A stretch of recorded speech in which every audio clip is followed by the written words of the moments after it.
जय गुरुदेव दोस्तों। दोस्तों आप सभी जानते हैं कि हम लोग कुछ चीज़ें दान किया करते हैं और उस दान में कुछ चीज़ें बहुत कॉमन है। जैसे जब भी कोई पवित्र त्योहार आता है तो हम क्या करते हैं, कपड़ों का दान करते हैं। फिर क्या करते हैं, हम अन्न दान करते हैं। अन्न दान कैसे करते हैं, हम प्रसादी वगैरह करते हैं तो लोगों को खिलाते हैं। अभी गर्मी आ गई तो बहुत सारे लोग प्याऊ लगाएंगे, मतलब पानी पिलाएंगे तो पानी का दान करेंगे। पर ये सारा दान क्यों किया जाता है आपको पता है? और एक दान इससे भी बढ़कर है, वो कालांतर में हम भूल गए हैं। हमने हमारा जो दान है उसको एक सीमित एरिया में कर दिया है। ये सारा जो दान हम कर रहे हैं वो सिर्फ मानव जाति के लिए काम का है, लेकिन उसके अलावा भी बहुत सारे जीव हैं। चलिए पहले तो ये दान क्यों किया जा रहा है इसको समझ लेते हैं। हम मानव है ना, तो हमारी कुछ आवश्यकता है। हमारी आवश्यकताएं क्या है? हमारी आवश्यकता है, रोटी है, कपड़ा है, मकान है, पानी है। लेकिन एक आवश्यकता और है, वो मैं आगे बात करूंगा। सबसे पहले हमें क्या चाहिए? मकान। तो मकान तो हम किसी को दान कर नहीं सकते क्योंकि काफ़ी महँगा आता है, इसलिए हम मकान दान नहीं करते हैं। उसके बाद हमारी क्या आवश्यकता है? उसके बाद हमारी आवश्यकता है कपड़ा। तो कपड़ा तो सस्ते में मिल जाता है, तो इसलिए हम कपड़ा तो दान कर ही लेते हैं। अक्सर हमारे घर पे कोई हमारी बहन आती है, भाणे जाते हैं, कोई भी आते हैं, तो हम कपड़े उनको करते हैं। तो एक तरह का ये दान हो गया। मकर संक्रांति आती है तब भी कपड़े दान करने का प्रावधान है। कई बार कोई गरीब लोग दिखाई देते हैं तो हम उनको कपड़े का दान करते हैं। तो क्योंकि ये हमारी आवश्यकता है इसलिए हम कपड़े का दान करते हैं। दूसरा, मानव को क्या चाहिए? दूसरा चाहिए भोजन, इसलिए हम भोजन का दान कर लेते हैं। तीसरा क्या चाहिए? पानी चाहिए।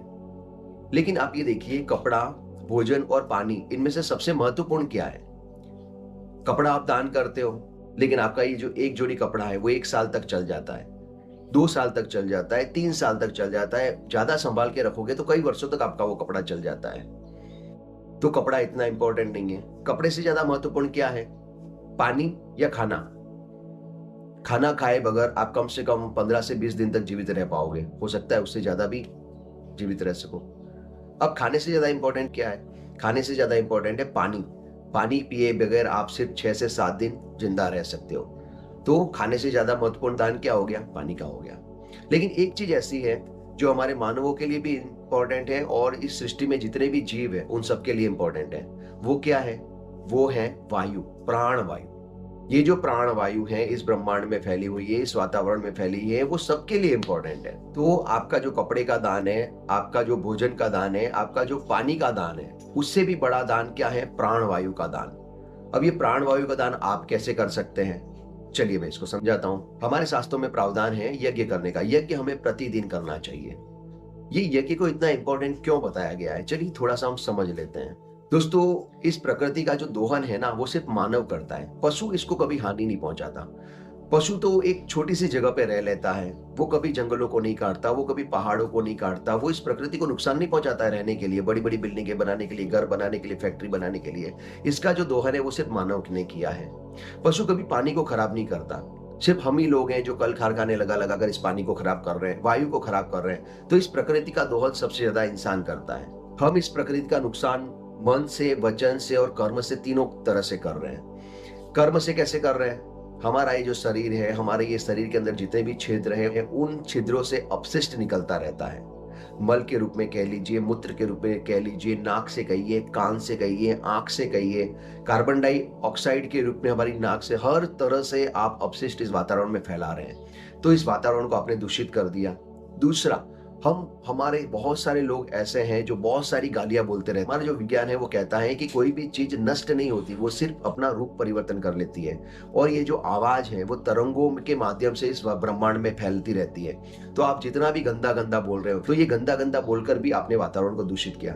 तीसरा, आपने जो अपने मस्तिष्क में गलत भावनाएं सोची, दूसरों के लिए जो ईर्ष्या की, जो कपट किया, जो छल किया, जो भी सूक्ष्म रूप में आपने सोचा, वो इस सूक्ष्म ब्रह्मांड में आपने फैला दिया। तो अगर आप अध्यात्म को समझना चाहते हो ना, तो इस तरह से समझिए कि हमारा ये जो शरीर है वो भौतिक है और ये हमारी आत्मा है वो हमारा आध्यात्म है। ये जो दिखाई देने वाला संसार है वो भौतिक है और जो नहीं दिखता है वो आध्यात्म है।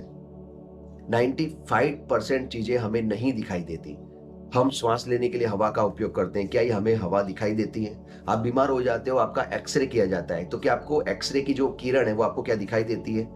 नहीं दिखाई देती, इसका मतलब नहीं है कि वो इसका अस्तित्व नहीं है। हमारे यहाँ ये जो पूरा का पूरा सिस्टम है, उसको चलाने वाली शक्तियाँ सूक्ष्म हैं, जो हमें नहीं दिखाई देती। तो अब बात करते हैं कि हम प्राणवायु का दान कैसे करें? प्राणवायु का दान करने के लिए आपको यज्ञ करना चाहिए। जब भी आप यज्ञ करते हो तो उस यज्ञ के अंदर जितनी भी औषधियाँ डाली जाती हैं, आहुति डाली जाती है, अंदर समिधाएँ डाली जाती है, तो उससे जो धूम निकलता है, वो जो धूम है वो वातावरण में फैलता है और वातावरण में फैल के प्राणवायु को बहुत ही पुष्ट करता है, बहुत ही सॉलिड प्राणवायु बनाता है। अब वो प्राणवायु क्या करती है, विभिन्न लोगों के शरीर में जाती है, विभिन्न जीवों के शरीर में जाती है। तो आपकी वजह से, आपके यज्ञ के माध्यम से लाखों करोड़ों जीवों को पुष्ट प्राणवायु मिली।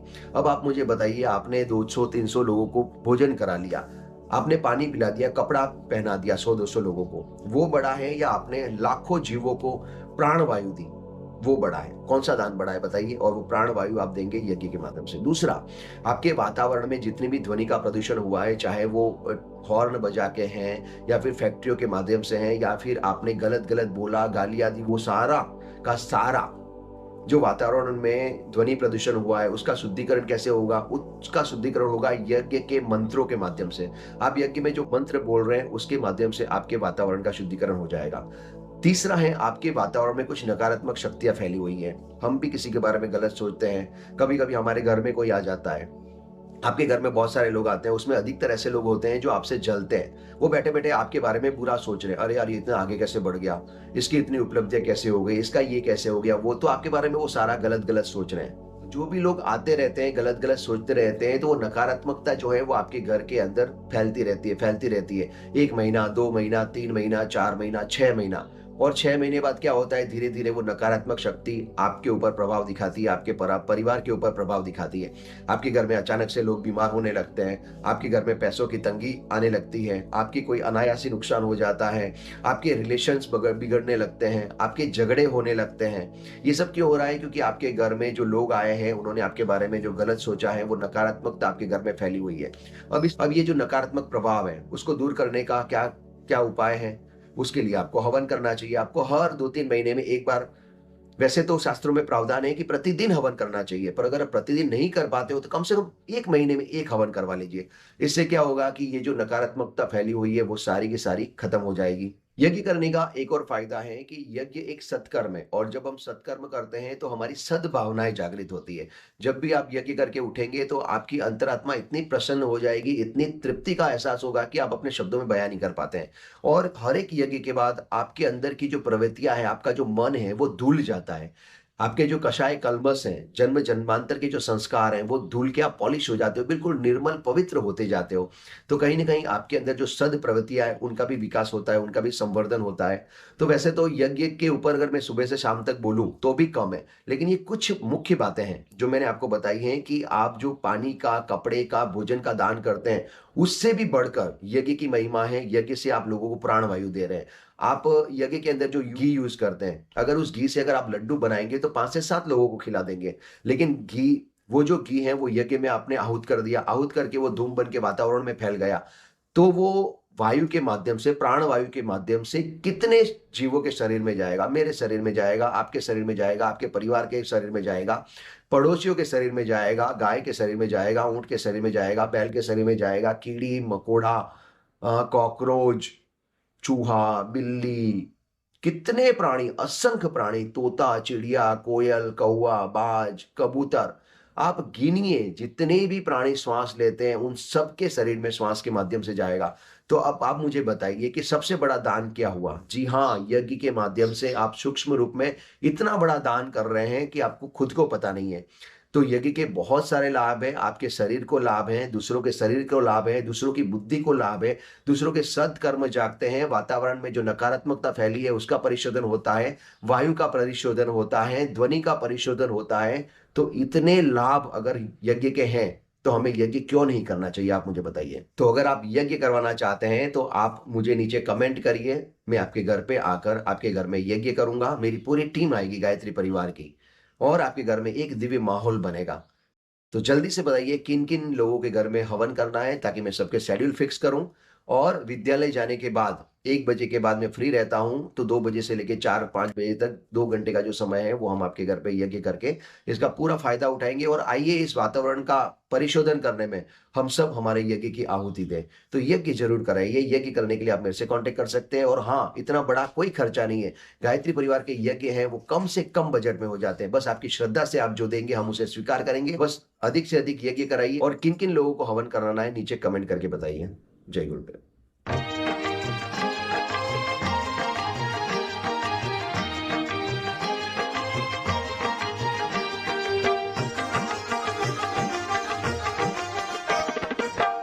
घर घर अलख जगाएंगे हम, बदलेंगे जमाना।